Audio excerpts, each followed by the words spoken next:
verse that resonates deeply with the rhythm of waiting patiently for the Lord's timing to unfold in our lives. It reads, "Be still before the Lord and wait patiently for Him." At its core, this verse is an invitation to adopt an attitude of serenity and patient expectation in our relationship with God. In a world characterized by hustle and bustle, where instant gratification often takes precedence, the notion of being still and waiting patiently can feel counterintuitive. However, it is precisely in the midst of life's frenetic pace that the call to stillness and patience becomes most poignant.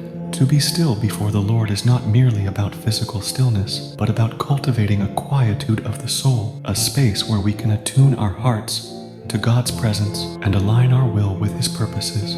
It involves relinquishing our need for control and surrendering our agendas to the sovereignty of God. In this stillness, we find a sacred pause, a moment to listen, to reflect, and to commune with the divine. Waiting patiently, likewise, requires a posture of trust and faith. It entails resisting the impulse to rush ahead or to demand immediate answers to our prayers. Instead, it involves entrusting our desires, hopes, and dreams into the hands of a faithful and loving God, confident that His timing is perfect and His plans are for our ultimate good. Yet, waiting patiently does not imply passivity or resignation. Rather, it is an active waiting, a steadfast perseverance grounded in hope and expectancy.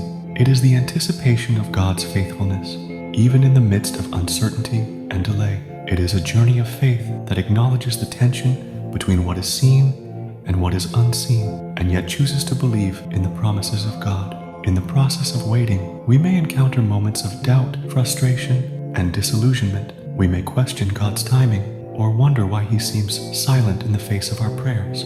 It is precisely in these moments of wrestling that our faith is refined and strengthened, for it is in the waiting that we learn to surrender our will to God's will, to trust His wisdom above our own, and to find our hope anchored in His unfailing love.